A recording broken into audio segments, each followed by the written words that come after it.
We all love a nice and peaceful vacation, but how about a quiet travel? We're here to tell us what quiet travel is and some places to go to is travel expert Angie Rice. How are you? I'm doing great, thank you. Good. So, okay, we hear quiet travel. Now, what's quiet travel? So let's explain a little bit because it means a lot of different things, doesn't it? Exactly. I think it means something different to different people. A family that's traveling with young children has to define it a little bit different than a couple that's close to retirement and they're looking, interests are different, correct? Yeah. So, and that's where we say about quiet travel, and there's ways to take them different ways, as you said. One, just going somewhere and just hanging out and not having to do all the amenities that they have there, right? Absolutely. Excursions, if you do too many, can add to the exhaustion of travel, and we want to simplify it sometimes. And quiet travel may require more time, but it doesn't necessarily require more monies, even if you're extending your trip, because you're going to allow for more self-guided experiences and a little bit more downtime so you can feel like a local. I like it. Well, you said about local, and that's why domestic travel has been really popular lately, because Europe has been very busy, but we're going to talk about that in a minute. But let's talk about just right here in our own backyard, right? We don't want to overlook the value of what's close to home, and that could be in our great state of Arizona, going up north, or exploring Sedona. And then, by all means, we learned during the pandemic that our country has so many wonderful destinations to offer, and some that are more off the grid, off the beaten path. So consider these smaller towns that you can visit. For example, during the pandemic, Whitefish became an amazing destination for families right outside of Bozeman. Oh, wow. I like that. Do you recommend also, too, quiet travel is getting in the car and driving, across country?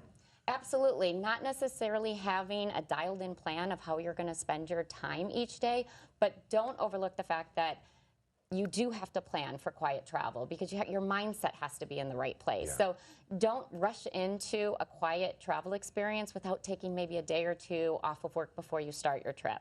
Oftentimes, I feel like giving yourself that extra day on the front end or back end should be part of your trip.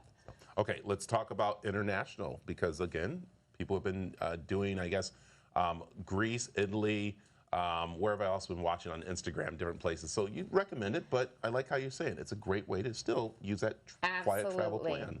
Greece, Italy, some of my favorite destinations, but when we really want to avoid the crowds, the lines outside the Vatican have been astronomical this summer.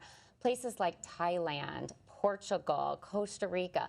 These destinations are built on sustainable travel that really leads into quiet travel, where you can be a little bit more off the beaten path. You'll have coastal experiences as well as opportunities to do activities in the jungle, such as zip lining and hiking. Some of these things have to be a little bit orchestrated and pre-planned, but a lot of it can be just how you feel that morning. Do you want to take that hike that day, or do you want to pass and head to the beach? So there is a lot more flexibility in those destinations to plan. And I've been reading, again, like there's these little towns outside of the big towns, you said, like, with the Vatican and everything like that. But people have been telling me about like little towns in Italy that offer even more than what some of the bigger cities offer. And you get to get the culture and stuff, which is really nice. You're exactly right. Like, for example, a lot of people aren't aware of Puglia, which is this region of Italy. It's a little bit harder to get to, but once you're there, you're really exploring these small, untapped small towns.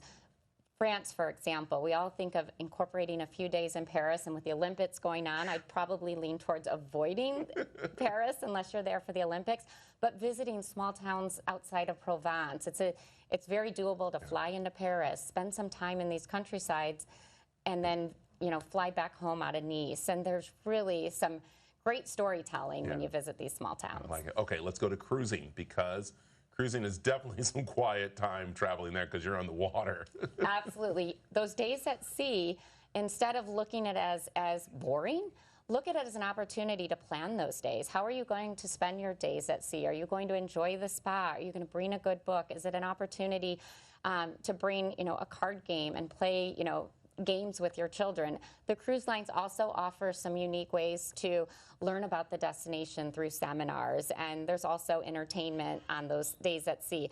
I recently went on an Alaskan cruise with my family, and I was a little nervous about whether that was the right experience for my family because we're not, as a family, we're not cruisers, but it allowed us to get to some of these areas of Alaska that are very hard to get to by land, and we got to knock off my kids' favorite thing to do is fishing. Yeah. And we got to do that for 2 days. We caught fish, salmon, and we even got to bring it home and enjoy it. So Nice. there's opportunities for cruising for sure that can really meet the definition of quiet travel. I like that. See, and there you go. The quiet travel is very easy to do, and you said different ways to do it. So, Angie, thank you very much. And I know we have information right there on the screen on how they can get a hold of you for your trip advisory and putting things together for people. I like it. So, thank you very much. Thank you for having us.